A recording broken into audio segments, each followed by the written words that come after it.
여러분 한번 10년 전으로 돌아가서 다시 살고 싶은 분들 계십니까? 아까 말씀드렸지만 저도 이제 50대 중반이 되다 보니까 우리 교회 지금 한국에서 새로 부목사님 오셨는데 35세예요. 제가 35세 미국 왔는데 20년 지났죠. 얼마나 파릇파릇한지 모르겠어요. 교인들은 또 그런 걸 좋아하더라고요. 남 속도 모르고 그렇게 잘한다고. 부목사님 왔는데 담임 목사 앞에서 부목사 너무 그렇게 숙여 세우면 담임 목사 감정상해요. 하지 마세요. 새로운 이 목사가 참 잘해요. 찬양을 하는데 보통 잘하는 게 아니고 또 35인데 그 말씀을 전하는데도 뭐 꺼리낌 없이 그렇게 잘하더라고요. 그러니까 제가 그렇잖아 조금 움직한데 교인들은 또 거기다 박수 치고 있는데 아무튼 참 눈치 없어요. 네. 그렇게 여러분 우리 돌아가고 싶은 생각들이 있습니다. 근데 한번 여러분께 묻겠어요. 한 10년 전으로 돌아가서 혹은 20년 전으로 돌아가서 그대로 뭐 살았던 그 세월 그대로 다시 살아야 된다고 하면 여러분 다시 10년 전으로 돌아가고 싶습니까? 아니면 20년 전으로 돌아가고 싶습니까? 여러분 젊어지는 것은 좋은데 그 젊어진 그 시점부터 지금까지 살아온 그대로 살라고 하면 아마 아무도 다시 젊어지고 싶다 그런 생각하고 그렇게 소원할 사람이 없을 것 같아요. 우리가 지나온 인생을 보면은 정말 여러분 얼마나 거치고 험한 인생 살고 남들은 알지 못하는 가슴 찢어지는 그런 시험과 그런 연단과 고통 가운데 있었는지 몰라요. 그래서 이렇게 살고 있는 지금이 감사하지 10년 전으로 들어가서 젊어지는 건 좋지만 그때 그 일을 생각하면 다시 살고 싶지 않기 때문에 그냥 포기하고 이대로 살겠습니다 하는 그런 분들 많은데 여기 목사님들 많이 계십니다. 우리 목사님들 10년 전으로 다시 돌아가서 한번 목회하라고 하면 어떻겠어요? 지금 이제 교회 들어보면은 이게 잘못됐으니까 고치면 되겠지. 아니 그대로 살라고 하면은 똑같이 목회를 한번 하라고 하면은 여러분 10년 동안 지나오면서 얼마나 목회하면서 수고하셨어요. 얼마나 남들 알지 못하는 눈물 흘리셨어요. 얼마나 가슴 찢어지는 고통 가운데서 아무도 알아주지 않는 그런 상황 속에서 얼마나 여러분 힘들었어요. 제가 나무 소리다 내려가니까 감리교는 달랑 하나입니다. 저 하나예요. 달라스에 있을 때만 해도 그래도 감리교 목사님들이 8분 계셨고 디트로이트에 있을 때 6분 계셨어요. 근데 남부로 가니까 아무도 없어요. 혼자예요. 성도들이 들어주는 것과 목사들이 들어주는 것은 틀립니다. 목사가 그리워요. 같이 만나고 싶은 거예요. 또 허물을 보이면은 약점이 돼서 나중에 공격당할지 모르지 이런 생각도 들지만 그래도 목사님 만나고 싶어요. 목사님 만나서 한번 속을 털어놓고 싶은 그런 일들이 있어요. 10년 전으로 돌아가면 내 목회 한번 반성해서 잘 할 수 있을 것 같지. 근데 똑같이 하라고 하면 아마 여기 있는 목사님들 하고 싶지 않다. 다시 돌아가고 싶지 않다. 기억조차 하고 싶지 않은 순간들 하나 둘씩 다 있는 것입니다. 그래서 할 수만 있다면 잘라내버리고 싶은 일들이 참 많다고 하는 것이에요. 그러나 과거에 그런 인생을 살았다 할지라도 그런 목회를 하고 그런 신앙생활을 하고 그런 인생을 살았다 할지라도 이제 오늘 말씀 가운데서 우리의 인생을 보다 완벽하게 살아갈 수 있는 변화될 수 있는 그런 진리의 말씀이 오늘 여기 있습니다. 여러분 오늘 제가 대단한 말씀을 전하는데요. 근데 이게 기본입니다. 이게 기본입니다. 여러분들 이제 후회 없이 지금부터 살아가는 인생은 정말 후회 없이 내 인생 10년 후에는 다시 지금 이 시점으로 와서 살라고 해도 살 수 있는 지금부터라도 후회 없는 인생 사시기를 주님의 이름으로 축원합니다. 그 비결이 무엇이냐고 하는 게 오늘 이 기본으로 들어가면 될 것 같습니다. 여러분 말씀 본론으로 가기 전에 디모데전서 4장 4, 5절 말씀 한번 보십시오. 디모데전서 4장 4, 5절 같이 읽습니다. 하나님께서 지으신 모든 것이 선함에 감사함으로 받으면 버릴 것이 없나니 하나님의 말씀과 기도로 거룩하여 줍니다. 여러분 이 말씀 들을 때 얼마나 제 마음에 큰 은혜가 되는지 몰라요. 이 말씀이 얼마나 힘이 되는지 몰라요. 여러분 여기서 뒤에 보세요. 버릴 것이 없다고 하잖아요. 여러분 버릴 것이 없는 인생이라고 하면 잘 산 거 아닙니까?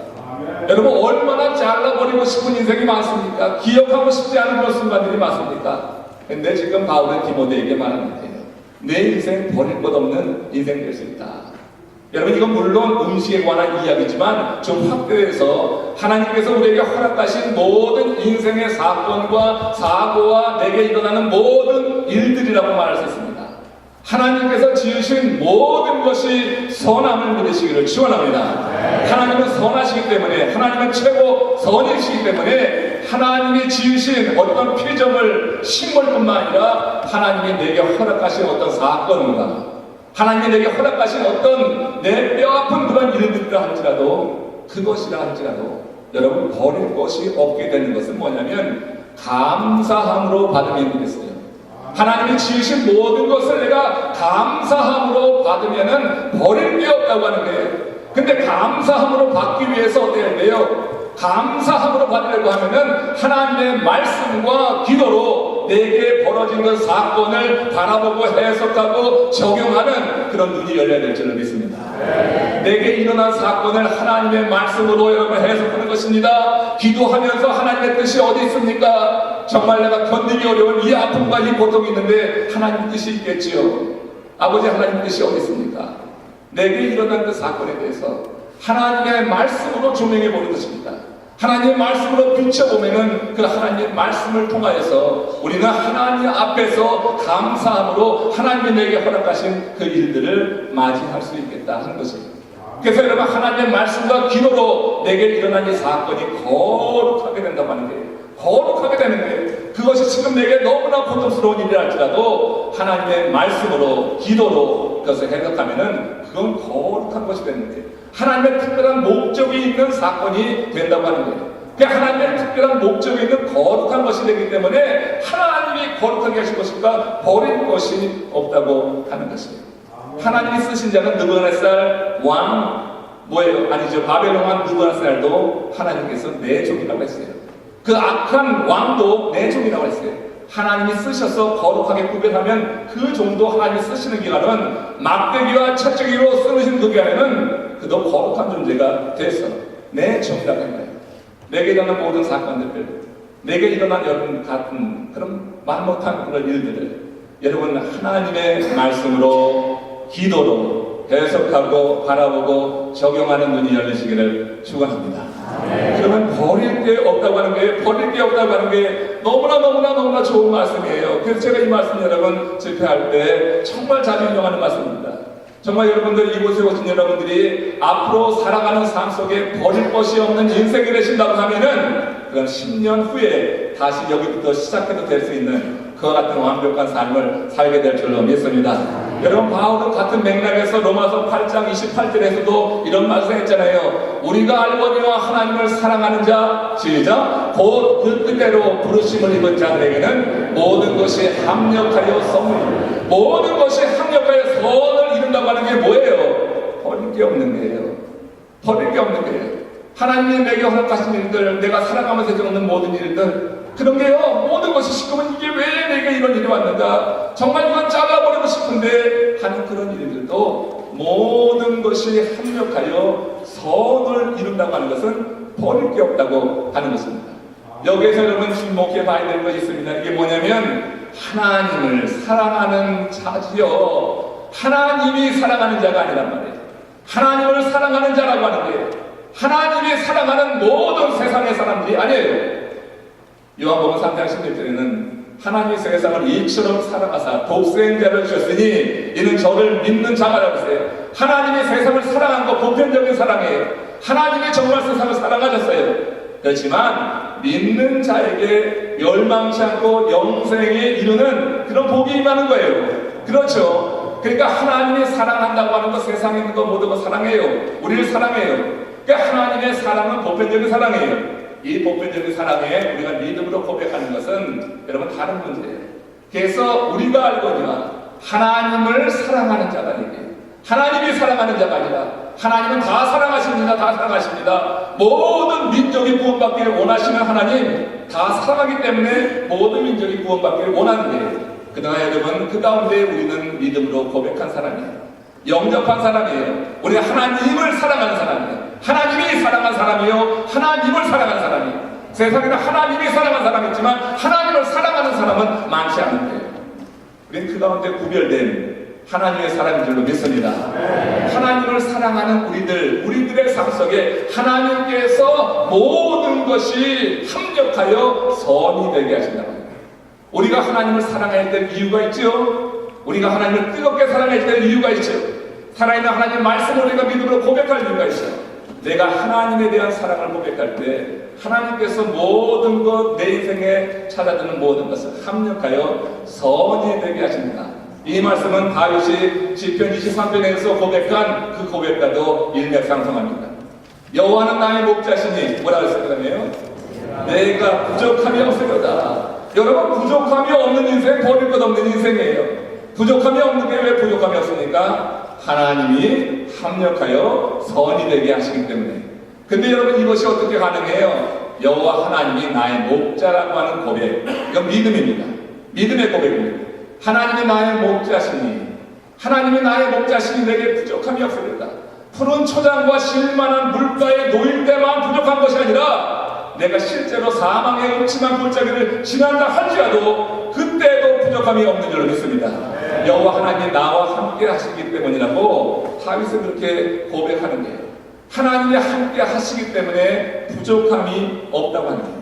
하나님이 함께 하시는 인생 속에 버릴 것이 없고, 하나님이 함께 하시는 인생 속에 모든 것이 합력하여 선이 되고, 하나님이 함께 하시는 그 인생 속에 정말로 부족함이 없어서 우리가 항상 하나님 안에서 누리는 참된 평화와 기쁨과 감사가 있는 삶을 살게 될 줄로 믿습니다.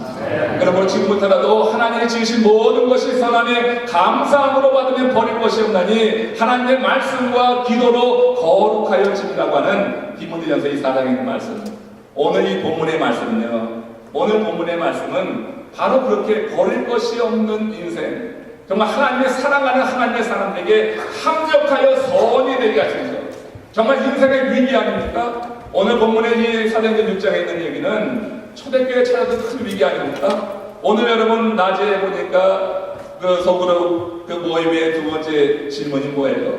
당신은 교회에 어떤 위기가 있을 때 그 위기를 바로잡는, 중심 잡는 사람입니까? 아니면 그 교회를 위기에 빠뜨린 사람입니까? 이거 아닙니까? 여러분, 우리 인생에 위기가 찾아오게 됩니다. 지금 초대교회에 여기 보니까 위기가 찾아들었어요. 본문에 보니까 사도행전 6장 1, 2절에 보면은 같이 한번 읽어봅시다. 그때 제자가 더 많아졌는데 헬라와 유대인들이 자기의 과부들이 매일의 구제에 빠짐으로 히브리파 사람을 원망하니 12사도가 모든 제자를 불러 이르되 우리가 하나님의 말씀을 제쳐놓고 적대를 일삼는 것이 마땅치 않다. 여러분, 이거 보세요. 그때 제자가 많아지는 것은 교회가 성장하는 거니까 우리 목사님이나 성도님이나 이렇게 제자들이 많아지면 이거 얼마나 좋아요. 너무너무 신나잖아요. 목사만 좋으니까 우리 성도님들도 너무 즐거워하더라고요. 교회 늘어나니까, 성도 늘어나니까 그렇게 즐거워하고 좋아하더라고요. 여러분, 제자가 많아지는 좋은 일, 이 이면에 지금 교회 안에 분쟁이 일어나고 있습니다. 여러분, 초대교회에 들어온 사람들은 많은 것을 포기하고 모든 것을 뒤로하고 다 내려놓고 교회 안으로 들어온 사람이었을 것입니다. 교회 안으로 들어오니라고 자기 재산 포기하고 직장 포기하고 어찌 보면 가족들과 단절하고 그렇게 하고 들어온 사람들이에요. 근데는 매일 구제에 그거 빠진 일로 인해서 사람이 이렇다고 하는 거예요. 그렇게 큰 결심을 하고 교회에 들어왔지만 매일 구제에 자기의 과부들이 빠지는 이 일로 인해서 원망이 틈타기 시작하니까, 원망이 들어오니까 사단은 그 속에 어떻게 해요? 흠을 내게 되는 거예요. 그러면서 교회, 초대교회 그 아름다운 그 믿음의 원시 공동체, 이 교회가 위기 가운데 놓이게 되는 것입니다. 여러분, 지금 큰 일이 벌어진 거예요. 사도들의 큰 위기가 벌어졌어요. 이 일을 어떻게 극복해 나가느냐 하는 얘기예요. 12사도가 모든 제자를 불러 이르되 우리가 하나님의 말씀을 제쳐놓고 적대를 일삼는 것이 마땅치 않다. 그들은 무엇이 문제인지 인생의 위기 가운데 깨닫게 됐어요. 하나님을 사랑하는 사도들이었습니다. 그렇기에 하나님의 지으신 것으로 보았습니다. 지금 이런 갈등과 이런 어려움과 이런 교회 내의 문제가 하나님께서 우리를 정신 차리게 하려고 지으신 문제지 하는 그런 말씀과 기도를 통하여서 그 사건을 그렇게 해석하게 되니까, 그러니까 이런 말이 나오는 거죠. 모든 제자를 불러놓고 우리가 하나님의 말씀을 제쳐놓았구나. 문제의 분명한 그 본질을 보았던 거예요. 우리가 적대를 일삼는 것이 마땅치 않다. 사도들은 당장에 눈앞에 긴박한 일을 하다가 정말로 중요한 일을 놓치고 있었던 거예요. 긴박